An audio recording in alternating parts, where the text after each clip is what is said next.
Hello everyone, this is Preeti Sharma and welcome back to Shilpreeti Learning. Today we are about to discuss a topic that is circular flow of income. This is from macroeconomics and it will be helpful for class 12. So circular flow of income पढ़ना है कि ये होता क्या है. So circular flow of income को पढ़ने से पहले हमें 3 phases पढ़ने हैं. Production phase, income phase and expenditure phase. ठीक है. इन 3 फेजेस को अगर हम समझ लेंगे तो सर्कुलर फ्लो ऑफ इनकम बहुत इजीली समझ में आ जाएगा. सबसे पहले पढ़ते हैं प्रोडक्शन फेज क्या होता है. प्रोडक्शन फेज में प्रोडक्शन से ही पता चल रहा होगा कि प्रोडक्शन होगा. ठीक है. प्रोडक्शन करता कौन है? फर्म्स करती हैं. क्या प्रोड्यूस करती हैं? Goods and services. ठीक है. फर्म्स जो गुड्स एंड सर्विसेज प्रोड्यूस करती हैं उसमें उनकी हेल्प कौन करता है? House hold. क्यों? क्योंकि लेबर चाहिए, लैंड चाहिए, कैपिटल चाहिए, ये सारी चीजें हाउस होल्ड प्रोवाइड करती है. ठीक है. तो प्रोडक्शन फेज में जनरेशन ऑफ इनकम होती है. जनरेशन ऑफ इनकम का मतलब है कि फर्म जब गुड्स एंड सर्विसेज प्रोड्यूस करती है हाउस होल्ड की मदद से तो वो इनकम जनरेट करती है. जो हाउस होल्ड है उन्हें इनकम मिलेगी ना, वो काम करेंगे तो. यानी कि जब भी फैक्टर सर्विसेज का इस्तेमाल करके गुड्स एंड सर्विसेज प्रोड्यूस की जाती है तो इनकम जनरेट होती है and this comes under production phase. ठीक है. इसे जनरेशन फेज भी कहते हैं. Next comes income phase. Income phase में क्या होता है? इनकम फेज में डिस्ट्रीब्यूशन ऑफ इनकम होता है. यानी कि जो हमारे फैक्टर सर्विसेज है, जो लैंड लेबर या जो हमारे हाउस होल्ड ने सर्विसेज प्रोवाइड की थी उनके बदले उन्हें इनकम दी जाती है. यहाँ पे डिस्ट्रीब्यूशन ऑफ इनकम होता है. और डिस्ट्रीब्यूशन ऑफ इनकम कहाँ से होगा? फर्म से हाउस होल्ड की तरफ, है ना. फर्म ही तो इनकम देगी हाउस होल्ड को. तो यहाँ पे होता है डिस्ट्रीब्यूशन ऑफ इनकम फर्म से हाउस होल्ड की तरफ. इसे डिस्ट्रीब्यूशन फेज भी कहते हैं या फिर इनकम फेज भी बोल सकते हैं.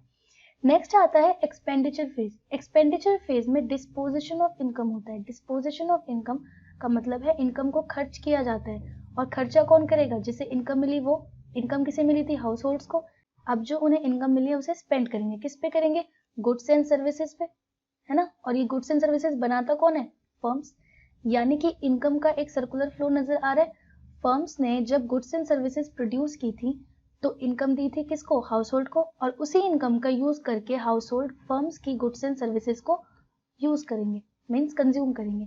तो ये होता है सर्कुलर फ्लो ऑफ इनकम. ठीक है. तो इसकी डेफिनेशन पहले देखते हैं कि इसकी डेफिनेशन क्या है. Here comes the definition for circular flow of income. Circular flow of income की डेफिनेशन क्या है?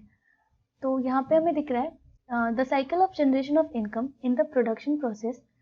Cycle of generation of income in the production process. Production process में जो जनरेशन ऑफ इनकम हुई थी, कब हुई थी? जब फर्म्स ने गुड्स एंड सर्विसेज प्रोड्यूस की थी. किसकी हेल्प से? फैक्टर सर्विसेज की वजह से. और ये फैक्टर सर्विसेज कौन प्रोवाइड करता है? हमारे हाउस होल्ड. ठीक है. तो जब भी फर्म्स हाउस होल्ड के फैक्टर सर्विसेज का यूज करके गुड्स एंड सर्विसेज प्रोड्यूस करते हैं तो वहां पे जनरेशन ऑफ इनकम होती है, क्योंकि उसके बदले फर्म्स हाउस होल्ड को इनकम देंगे. Then its distribution among the factors of production. जो फैक्टर्स ऑफ प्रोडक्शन है, फैक्टर्स ऑफ प्रोडक्शन में क्या आते हैं? लैंड, लेबर, कैपिटल, है ना. तो इन चीजों को जब उसका डिस्ट्रीब्यूशन हो, मींस जो इनकम जनरेट हुई है उस इनकम को जब वो डिस्ट्रीब्यूट करते हैं. ठीक है. And then finally its circulation from household to firm. अभी क्या हुआ था? जब फर्म्स ने प्रोडक्शन किया था तो उन्होंने इनकम दी थी हाउस होल्ड्स को. ठीक है. हाउस होल्ड्स को इनकम दी और हाउस होल्ड्स अब क्या करेंगे? उस इनकम का यूज करके फर्म्स ने जो गुड्स और सर्विसेज प्रोड्यूस की उसको परचेज करेंगे, है ना. यानी कि finally its circulation from household to firm. पहले फर्म से इनकम हाउस होल्ड की तरफ गई, अब हाउस होल्ड उस इनकम का यूज करके फर्म की गुड्स सर्विसेज यूज कर रहे हैं, यानी कि वो इनकम अब फर्म को देंगे एज अ कंजम्पशन एक्सपेंडिचर. तो ये इसकी डेफिनेशन है. The cycle of generation of income in the production process, it's distribution among the factors of production and finally its circulation from household to firms in the form of consumption expenditure on goods and services produced by them.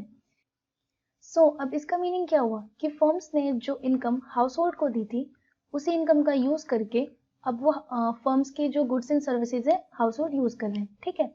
अब यहाँ पे एक diagram है circular flow का. Circular flow of income का diagram है, उसको पढ़ते हैं.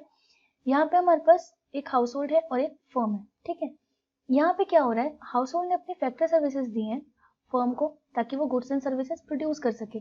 तो फर्म्स क्या कर रहे हैं? गुड्स एंड सर्विसेज प्रोड्यूस कर रहे हैं और इन सर्विसेज के बदले हाउस होल्ड को फैक्टर पेमेंट दे रहे हैं. Factor payment means what? Factor payment का मतलब इनकम. फैक्टर सर्विसेज के बदले में फैक्टर पेमेंट. तो इसमें क्या आता है? लैंड के लिए रेंट, लेबर के लिए वेजेस, कैपिटल के लिए इंटरेस्ट और एंटरप्राइज के लिए प्रॉफिट. ये सारी चीजें फैक्टर पेमेंट में आती है. तो फैक्टर सर्विसेज के लिए फैक्टर पेमेंट मिल रही है हाउस होल्ड को और जो गुड्स एंड सर्विसेज फर्म्स ने प्रोड्यूस किए हैं, हाउस होल्ड के लिए तो किए हैं, हाउस होल्ड ही उसे कंज्यूम करेगा, तो हाउस होल्ड उन गुड्स एंड सर्विसेज को कंज्यूम करने के लिए जो इनकम उसे मिली थी उसको यूज करता है एज अ कंजम्पशन एक्सपेंडिचर। ठीक है, किस पे? Goods and services. तो ये कंप्लीट है circular flow of income, firm से हाउस होल्ड की तरफ और हाउस होल्ड से फर्म की तरफ किस तरीके से इनकम फ्लो होती है। ठीक है, तो ये आता है सर्कुलर फ्लो ऑफ इनकम के अंदर, और नेक्स्ट टॉपिक पढ़ेंगे नेक्स्ट वीडियो में। Till then take care, good bye.